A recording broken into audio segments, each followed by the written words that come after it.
नमस्कार। मेरा भारत मेरी संस्कृति चैनल पे आप सभी दर्शकों का स्वागत है। मैं हूं घनश्याम पंत। आशा करता हूं आप सब लोग अपने अपने घरों में खुशी के साथ रह रहे होंगे और ईश्वरीय कृपा आप सबको प्राप्त होगी, यह मैं भगवान से प्रार्थना करता हूं। आज दिन का जन्मदिन है, उन्हें ढेर सारी शुभकामनाएं। और आज जिनकी वैवाहिक वर्षगांठ है उन्हें भी ढेर सारी शुभकामनाएं। भगवान आप सबको खुश रखें, सुखी रखें, यही आशीर्वाद भगवान से भी मांगते हैं और चैनल की तरफ से भी आप सबको देते हैं। मित्रों, जैसा कि आप सब जानते हैं, दिनांक 10 मई शुक्रवार के दिन अक्षय तृतीया तिथि है। नाम से ही सब जानते हैं, अक्षय माने जिसका कभी क्षय नहीं होता, ऐसी तिथि जिसका महत्व वेद पुराण शास्त्रों में भी बहुत अधिक बताया गया है। तो उसके बारे में आप सबको जानकारी देना चाहूँगा। बहुत ही शुभ दिन माना जाता है अक्षय तृतीया का। तो इस दिन हमारे जो धाम हैं, गंगोत्री धाम, यमुनोत्री धाम और केदारनाथ धाम के कपाट भी खुलने जा रहे हैं। और चार धाम के लिए जो लोग यात्रा का इंतजार कर रहे थे, उनकी इंतजारी कल समाप्त हो जाएगी और चार धाम यात्रा भी प्रारंभ हो जाएगी।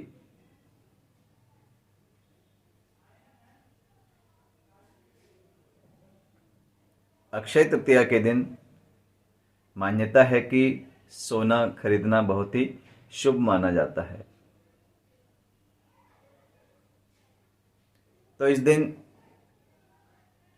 सोना खरीदना यदि इतना ही शुभ माना जाता तो फिर सुनार जो हैं या सोना बेचने वाले लोग सोना बेचते ही क्यों? अपने सोने को अपने पास ही रखते और उसके शुभ फलों का आनंद लेते। लेकिन उस दिन वो अधिक से अधिक सोना बेचने के इंतजार में रहते हैं और हम सब लोग उस दिन खरीदारी करने के लिए आतुर रहते हैं। मित्रों, यदि सोना हम खरीदते हैं तो जेवर इत्यादि ही हम लोग खरीदते हैं, ठोस सोना नहीं खरीदते। जेवर इत्यादि खरीदने से उस सोने में जो प्योरिटी होती है वह कम हो जाती है। तो इसका जो महत्व है वो प्योर सोना खरीदने का ही महत्व है, यानी ठोस सोना हमें लेना चाहिए। और इस दिन किया गया दान का जो फल प्राप्त होता है वह भी अक्षय प्राप्त होता है। तो इस दिन हमें दान क्या करने चाहिए? पानी का दान करना चाहिए, फलों का दान करना चाहिए, मिष्टान्न का, मिठाई, अनाज, वस्त्र और चांदी का दान, और जो धार्मिक पुस्तकें हैं इन सब का दान करना भी शुभ माना जाता है। मित्रों, इस दिन सूर्य व चंद्रमा अपनी उच्च राशि में होते हैं। भगवान सूर्य की उच्च राशि मेष है और चंद्रमा की उच्च राशि वृषभ है। सूर्य मेष राशि में रहते हैं और चंद्रमा वृषभ राशि में रहते हैं। इन दोनों का जो सम्मिलित कृपा का जो फल प्राप्त होता है वह अक्षय होता है। सूर्य आत्मा के कारक हैं और चंद्रमा मन के कारक हैं। जब आत्मा और मन दोनों प्रसन्न रहेंगे तो उस दिन हमें अति आनंद की प्राप्ति होती है। और जब आनंद की प्राप्ति होती है तो ऐसा लगता है कि हमें अक्षय फलों की प्राप्ति हो रही है। इसका एक कारण यह भी है। और इस दिन यदि हम अपने घर में तुलसी का पौधा लगाएं, मनी प्लांट लगाएं, तो उसका फल भी हमें प्राप्त होता है। यह हम सब जानते हैं। और हम यह भी जानते हैं कि वृंदावन धाम में बांके बिहारी जी के दर्शनों के लिए जब हम जाते हैं तो हमें बांके बिहारी जी के चरणों के दर्शन नहीं हो पाते, क्योंकि उनके चरण वस्त्रों से ढके हुए रहते हैं। तो इस दिन अक्षय तृतीया के दिन बांके बिहारी जी के चरणों के दर्शन भी हमें होते हैं। इस दिन भक्तों को उनके चरणों के दर्शन भी कराए जाते हैं। इसलिए अक्षय तृतीया के दिन बांके बिहारी मंदिर में बहुत भीड़ भाड़ रहती है। लोग दर्शनों के लिए, चरणों के दर्शनों के लिए वहां पे जाते हैं। और अक्षय तृतीया के दिन लोगों की यह भी मान्यता है कि यदि हमें कोई शुभ मुहूर्त नहीं मिलता है किसी काम को करने के लिए, तो अक्षय तृतीया के दिन हम उस कार्य को कर सकते हैं। मित्रों, इस वर्ष ऐसा नहीं है। अन्य वर्षों में गुरु और शुक्र उदय रहते थे, इसलिए हम मंगलिक कार्य कर सकते थे। इस बार गुरु और शुक्र अस्त हैं, जिसके कारण मुंडन संस्कार, जनेऊ संस्कार, वैवाहिक कार्य, गृह प्रवेश इत्यादि जो जिनमें गुरु और शुक्र को उदय होना निश्चित माना जाता है,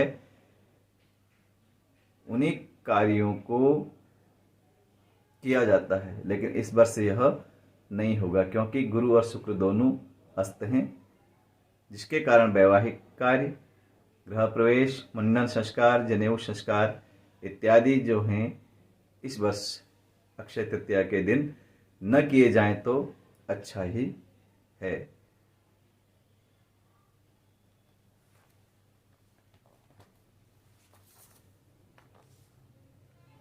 अक्षय तृतीया के दिन ही भगवान श्री कृष्ण ने युधिष्ठिर जी को अक्षय पात्र दान दिया था, जिस अक्षय पात्र की मान्यता यह थी कि जब तक बनाने वाला उसके अन्न को नहीं खा लेता, तब तक उसका उस पात्र में भरा हुआ अन्न समाप्त नहीं होगा। यानी जैसे घर में कोई खाना बनाता है और घर में 10 लोग आए तो 10 के लिए हो जाता है, 20 आ जाए तो उसी पात्र से 20 लोगों के लिए भी वो खाना हो जाता था, 100 आ जाए तो 100 के लिए भी वो खाना हो जाता था। लेकिन कब तक? जब तक बनाने वाला स्वयं न खा ले। यदि बनाने वाले ने स्वयं उसका अन्न खा लिया तो उसके बाद उसका पात्र का अन्न समाप्त हो जाता था।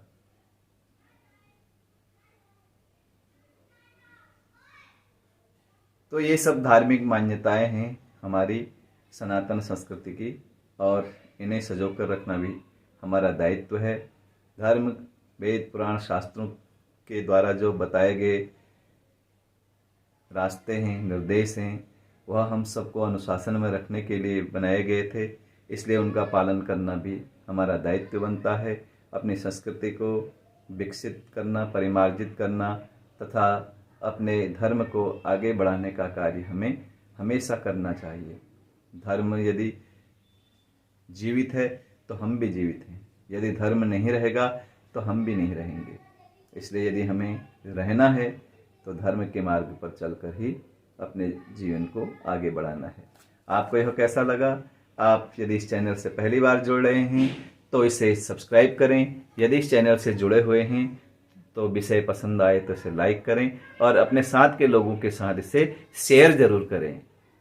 आप सब खुश रहें, सुखी रहें, स्वस्थ रहें, मस्त रहें। इन्हीं मंगल कामनाओं के साथ आप सबका आभार। नमस्कार।